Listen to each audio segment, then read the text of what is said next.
Hi friends, welcome to my channel. Kaushiki విషయంలో తప్పు చేసినా కూడా తప్పు ఒప్పుకోకుండా నిషిక ఇలా అంటూ ఉంటుంది.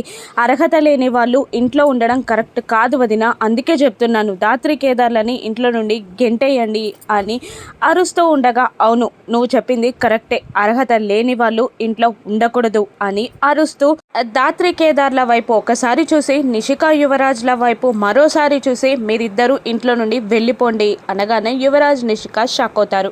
ఆ మాటకి వైజయంతి కంగు తింటుంది. ఇక ఏంటి వదిన మీరనేది అని నిషిక అంటుండగా, చెప్తాను విను, అర్హత లేని వాళ్ళు ఈ ఇంట్లో ఉండకూడదు. వజ్రపాటి ఇంటి వారసుడు కావాలంటే ఒక స్టేటస్ ఉండాలి, ఒక ఉన్నత వ్యక్తిత్వం ఉండాలి. కాబట్టి మీ ఇద్దరికి అవి లేవు, కాబట్టి ఇంట్లో నుండి వెళ్ళిపోండి అని అరుస్తూ ఉంటుంది వైజయంతిని చూస్తూ కౌశికి.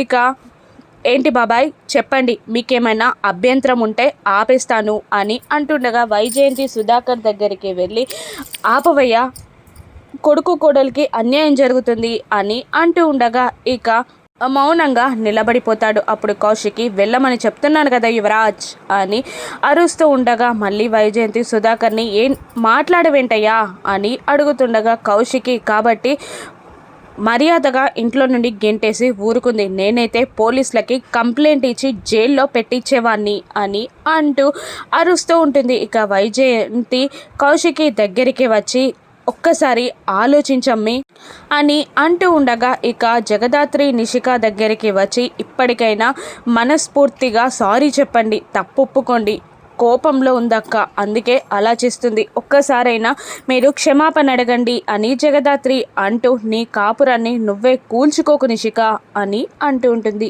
ఇక వెంటనే కేదార్ కూడా యువరాజ్తో పూర్తిగా సారీ చెప్పరా అని అంటుండగా వైజయంతి కూడా, అవును మీరు కాళ్ళు పట్టుకొనైనా సారీ చెప్పండి, బయటికి వెళ్ళడానికి వీల్లేదు, ఒక్కసారి బయటికి వెళ్తే ఈ కౌశికి అసలు ఇంట్లోకి తిరిగి రానివ్వదు అని అంటూ ఉండగా ఇక కాచి కూడా, సురేష్ బాబు విషయంలో అక్క ఎంత నిర్దయగా ఉందో చూశారు కదా అని అంటూ వాళ్ళిద్దరిని కౌశికి క్షమాపణ చెప్పమని అంటున్నా కూడా వాళ్ళు సైలెంట్గా ఉంటారు. ఇక కౌశికి కోపంగా, చెప్పాను కదా వెళ్ళమని అంటూ యువరాజ్ కాలర్ని నిషిక మెడని పట్టుకొని ఈడ్చుకెళ్తూ, ఇన్నాళ్ళు ఈ అక్క ప్రేమని చూశారు, ఇప్పుడు ఈ అక్క కోపం ఎలా ఉంటుందో చూస్తారు అని అంటూ బయటికి నెట్టేస్తుంది. ఇక గెంటేసిన మీతోనే రమ్మని బ్రతిమిలాడేలా చేస్తాను అని నిషిక అంటుండగా, నన్ను కాదని వాణ్ణి వారసుని చేస్తే నేను చూస్తూ ఊరుకోనక్క,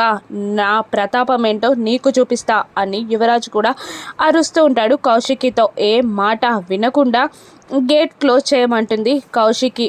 వైజయంతి ఏడుస్తూ చూస్తూ ఉంటుంది. ఇక యువరాజ్ కోపంతో ఊగిపోతూ, నా వాళ్ళని పిలిపించి ఇన్నాళ్ళు ఆస్తి కోసం కంపెనీ కోసం సైలెంట్గా ఉన్నాను, ఇప్పుడు నా ప్రతాపం ఏంటో చూపిస్తా అని అంటుండగా నిషిక ఆ ఫోన్ని లాక్కొని తెలివితో వ్యవహరించాలి, ఇలా కాదు అని అంటూ, మా వాళ్ళకి కాల్ చేస్తాను, అప్పుడు వాళ్ళే హారతి ఇచ్చి తీసుకెళ్లేలా చేస్తారు అని అరుస్తుండగా దివ్యాంక నుండి కాల్ వస్తుంది. ఇక లిఫ్ట్ చేసి, నేను ప్రాబ్లమ్స్లో ఉన్నాను, కాల్ కట్ చేయి అని అంటుండగా, ఏం జరిగిందో చెప్పు అని దివ్యాంక బలవంతంగా అడగ్గా బాలరాజు సిచ్యువేషన్ మొత్తం నిషిక దివ్యాంకకి వివరించగా, నీకు అసలు తెలివి లేదు, ప్లానింగ్ లేదు, కాబట్టే నువ్వలా ఇంకా ఇంటి పెత్తనం కోసం పాకులాడుతున్నావు అంటూ ఒక ప్లాన్ని వివరిస్తుంది దివ్యాంక నిషిక యువరాజ్లకి. ఇక అలాగే అని అంటారు వాళ్ళిద్దరూ. ఇక నిషిక కూడా వాళ్ళ అమ్మకి కాల్ చేస్తే స్విచ్ ఆఫ్ రావడంతో వాళ్ళ అత్తయ్యకి కాల్ చేసి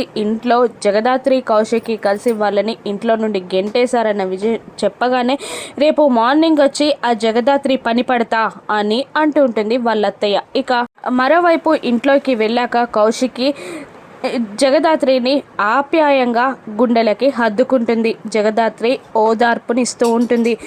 మీకు ఎలా కృతజ్ఞత చెప్పాలో నాకు అర్థం కావట్లేదు, నన్ను కాపాడారు మీరు, మీ రుణం ఎలా తీర్చుకోవాలో అర్థం కావట్లేదు అని కౌశికి అంటూ ఉండగా జగదాత్రి కేదార్ వైపు తిరిగి, చూసావా మీ అక్క మీ మా అని మనల్ని వేరు చేస్తుంది అని అంటుండగా కౌశికి కంగారుగా, అయ్యో దాత్రి నేను అలా అనలేదు అని అంటుండగా కేదార్ నవ్వుతూ, అక్క తను ఊరికనే అంటుంది అనగానే కౌశికి దాత్రి అని అంటుంది. అప్పుడు మరేంటి వదిన, రక్త సంబంధాలు ఉన్నప్పుడు నా అనుకొని సహాయం చేస్తారా అని అడుగుతూ ఉండగా కేదార్, నువ్వు ప్రేమ పంచినా పంచకపోయినా, అక్క అన్న పిలుపు ఉన్నా లేకపోయినా మేము నిన్ను ఇలాగే చూసుకుంటామక్క అని అంటూ ఉండగా కౌశికి, మీకు థ్యాంక్స్ చెప్పడం తప్ప నాకు మీ సంస్కారానికి ఏం చెప్పాలో అర్థం కావట్లేదు అని అంటూ ఉండగా ఇక జగదాత్రి ఇలా అంటూ ఉంటుంది, వాళ్ళు మంచివాళ్ళు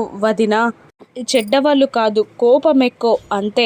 అందుకని వాళ్ళని పిలిచి కూర్చోబెట్టి ప్రాబ్లమ్ని సాల్వ్ చేయండి అని అడుగుతుండగా, చెప్తే వినే పొజిషన్ ఎప్పుడో దాటిపోయారు వాళ్ళు. కాబట్టే ఆకలి విలువ, ఇల్లు విలువ తెలియాలి. యువరాజ్లో మార్పు రావాలి అంటే ఇలా చేయక తప్పదు. అయినా వాడు ఇంటి బయట ఉంటే నేను ఇంట్లో ఎలా ఉండగలను? వాడు కష్టాలు అనుభవిస్తుంటే నేను సుఖాలు ఎలా అనుభవించగలను అని బాధపడుతూ ఉంటుంది కౌశికి. ఇక వైజయంతి మాత్రం ఏడుస్తూనే ఉంటుంది. ఇక రాత్రిపూట యువరాజ్, నిషిక బయట ఉంటే స్విమ్మింగ్ పూల్ దగ్గర కౌశికి, ఇక మెట్లపైన వైజయంతి, ఆలోచనలో సుధాకర్, రూమ్లో జగదాత్రి, కేదార్లు నిద్ర లేకుండా గడుపుతారు. ఇక తెల్లవారుతుంది.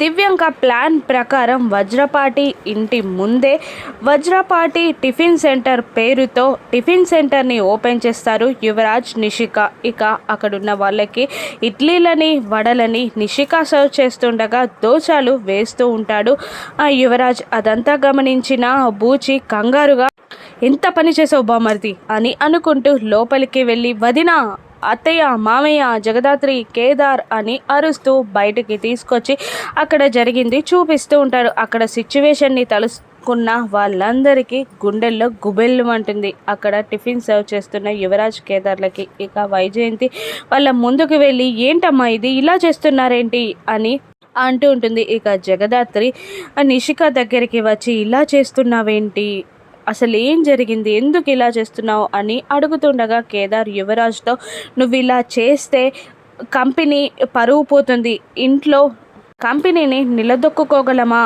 అని అంటుండగా, ఆవిడ కోసం ఆలోచించి నా భార్యని నేను పస్తులు పెట్టలేను కదా అని యువరాజ్ అంటూ ఉంటాడు. ఇక వైజయంతితో వాళ్ళిద్దరూ ఎవరు మాట్లాడకుండా ముభావంగా ఉంటారు. ఇక అప్పుడే దివ్యాంక మీడియాని తీసుకొని అక్కడికి వస్తుంది. మీడియాని దివ్యాంకని చూడగానే కోపంగా ఫేస్ పెడుతుంది కౌశికి. అక్కడికి వచ్చి, హాయ్ ఫ్రెండ్స్, ఇప్పుడు మీకొక విజయం వెనుకున్న మోసం కథ చెప్తాను అని అంటూ అక్కడ టిఫిన్ సర్వ్ చేస్తున్న నిషిక, యువరాజ్లని మీడియాలో చూపించే ప్రయత్నం చేస్తూ ఉంటుంది. ఇక నిషిక, కౌశిక్ ఛాలెంజ్ ఏంటి, అందులో కౌశికి ఎలా గెలిచి యువరాజ్, నిషికాలకి బుద్ధి చెప్తుందో రాను ఎపిసోడ్స్లో చూద్దాం. Thank you for watching.